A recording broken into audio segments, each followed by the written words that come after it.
all protocols observed, and I will protocol you when I observe you. It's really particularly apt to do it in Ghana, I think, and you will already have received a warm welcome in Ghana.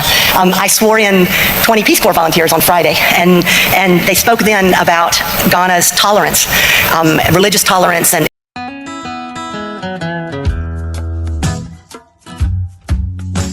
Hello and welcome back to my channel. So guys, Ghana hosted the African Land Forces Summit in Accra, and this summit is being held every year, but this year is what held in Accra, Ghana, and over nearly 40 African nations were present. That means their delegates were present, and also the US Army was present. So this summit is just to discuss how they can strengthen the security in Africa as a whole, and how they can, make things better in the near future. So guys, one of the US speakers said something. She said, one thing about Ghana that's, has really helped the security in Ghana, and the thing that has really, made Ghana so secure is their religious tolerance. One thing I also mentioned in my videos in the past is the fact that when it comes to religion in Ghana, like Muslims, Christians, they just live in peace. I don't know how they are able to just coexist in that peaceful nature, peaceful environment, and there is no bad blood between Christians and Muslims. In fact, you can see a Muslim, in church, you can see a Christian in the mosque. Like, it's just so beautiful to see, and that has helped so much the security in Ghana. And that is one of the biggest issue in Nigeria today. Religion is one of the biggest problem that is affecting Nigeria and the security in Nigeria. Anyway, some Ghanaians were not having it. They were actually worried that why is America coming to Ghana? So someone said, we don't need any US military in Ghana. Another person said, they are cooking something bad in West Africa. I don't trust USA. And another one said, Ghana to the world. Yeah. Another person said, Ghana achieved peace without America. Why now? Why today? What are they planning for? Is it not for Shahel? Mahama should open his... I think he meant to say Mahama should open his eyes. One said, Ghana, let us learn from history. I'm very sad. Please, Mr. President, we don't need American military base in Ghana. We appreciate the joy we have. Please, we don't want to be enemies of other countries. Thanks. What is going on in Ghana? I thought Mama wanted to join AES. Why is America in Ghana at this moment of Africa unity? We have peace with our US. Why get them involved in our business? Not bad news. Okay, not bad news. Anyway, I don't think they are getting involved in Ghana business or Africa. I don't know, but they have been doing this summit for over 15 years. It's just a normal meeting they normally hold. But if in any case they are coming for anything negative, their plans will not succeed in Jesus' name. So guys, relax, calm down. Let's just take it down. Seeing US Army infiltrating Ghana, infiltrating Africa is a thing we don't want. And I pray it doesn't get to anything bad or negative. But anyway, let me allow you guys listen to the speech, and then we'll talk. All protocols observed, and I will protocol you when I observe you. It really is an honor to be here this afternoon. I'm moved by what General Batanu said about more than 50 countries represented here, military leaders and civilians alike, to talk about common security goals and threats and the cooperation that we can share to address them and make our countries stronger and more secure and more prosperous.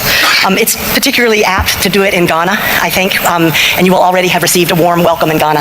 I swore in 20 Peace Corps volunteers on Friday, and they spoke then about Ghana's tolerance, religious tolerance and interethnic cooperation. And I think that has been a great source of strength and stability for Ghana, along with the professionalization and professionalism of the Ghana Armed Forces and their subordination to civilian authority, which makes Ghana's democracy strong. The summit is an opportunity for us to discuss how we can optimize land forces for the emerging security environment that General Gainey mentioned. It's critical that we adapt and strengthen our armed forces to confront the evolving threats that seek to undermine and destabilize the region. And as General Gainey mentioned, they have no boundaries. The United States is proud of our partnerships across Africa in support of this endeavor. In Ghana, whether through multinational exercises such as African Lion, Flintlock, or Obangami Express, or our very own Security Force Assistance Brigade and Civil Affairs teams, we see the fruits of these critical efforts play out every day. The State Partnership Program, led by the North Dakota National Guard, is the tag here? outstanding. Just celebrated 20 years of partnership in 2024. This long-standing collaboration is a testament to the strength and resilience of U.S. and Ghanaian forces working side by side to confront our shared challenges. Ghana's been a leader for a long time in regional security and an exporter of peace beyond its borders. The Chief of Army Staff spent most of his career in UN peacekeeping operations and just returned from Sudan. Our long-standing partnership with Ghana is based on our shared democratic values and our shared history. And the professionalism of Ghana's armed forces and subordination to civilian governance are a model for the rest of Africa and beyond. They showcase for the world that democracy strengthens stability, and we don't have to choose between one or the other. We deeply appreciate Ghana's role as a top contributor to United peacekeeping operations, demonstrated by over 2,700 Ghanaian military and police personnel deployed to UN operations in the Middle East and Africa, contributions that promote stability and peace in some of the most volatile regions in the world. Here in Africa, the contributions of all the armed forces are critical in safeguarding global trade routes and maritime security. The United States and all of Africa have a vested interest in ensuring the free flow of commerce through vital sea lanes encircling this vast continent. And both democracy and prosperity are buttressed, or indeed lay on a foundation of security that you work to build. Our agenda over the next few days is ambitious. We're here to optimize our land forces capabilities, to foster interoperability, and to build the crisis response capacities needed to secure security and stability. We recognize that effective security is about more than just equipment. It's about the soldiers on the ground, whether they be our senior military leadership or the indispensable backbone of the armed forces, our enlisted ranks. It's about equipping those soldiers with the training and education to optimally employ equipment and technology to execute their mission. And it's about synchronizing security measures with partners across borders, because Africa's security is not just a regional priority, it's important to the entire world. So the bridges that you'll build today, the cell phone numbers that you'll share, will be important in emergent situations. It'll be important as you share information.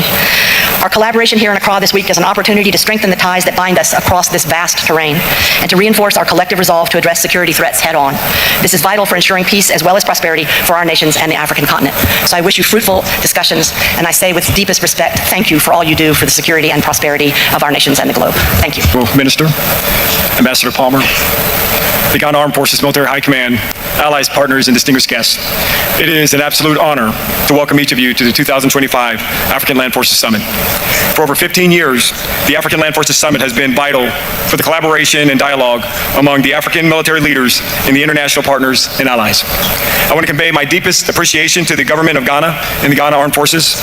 Honorable Minister, sir, we are honored by your presence today and gratefully humbled by your leadership in Ghana's steadfast partnership over the years. Ghana is a true friend and a partner of the United States, an anchor of regional stability, and a steadfast contributor to the peacekeeping and security across the continent. Thank you, sir. I would also like to take this time to welcome all the African Land Force commanders and leaders from over 40 countries across the continent of Africa. I would like to welcome all of our partners, all of our friends throughout the military, and our inter-colleague agencies, and the distinguished group of academic experts for attending this very important event. Thank you all for being here. Thank you for your commitment to the security of the African continent, and thank you for your participation. This is a global event with critical strategic interests to strengthen cooperation and confront common threats. Our theme this year is optimizing land forces for the emerging security environment. The United States Army is committed to that goal. Working with African militaries throughout the continent, we develop premier multinational and multi-domain training opportunities that help us optimize our land forces. Together, we coordinate exercises such as Justified Accord and African Lion to bring together multiple nations in preparation for regional security and stability operations. These are unmatched opportunities to strengthen our African partners toward operational independence. The threats we face today, they have no boundaries. They have no borders, and they require more than just optimized land forces. That's the value of the summit that we're here today. Together, we strengthen the bond between African land forces. Together, we reinforce the trust and collaboration needed to address some of the world's most pressing security challenges. This week, we will use this summit to strengthen deterrence and to build the relationships needed to eradicate shared threats to our collective security. Again, it is an absolute honor to be here in the presence of all the great leaders in this room. Major General Batani and I look forward to a productive, impactful week addressing the security challenges that lie ahead. We thank you, and I thank you all for being here. Thank you. Experiences under one roof, and this year is no exception. Our plenary topics, guest speakers, and panels will set the stage for meaningful discussion on shared security challenges across the continent. We are excited for the week to come. Ladies and gentlemen, please stand for the departure of the official party.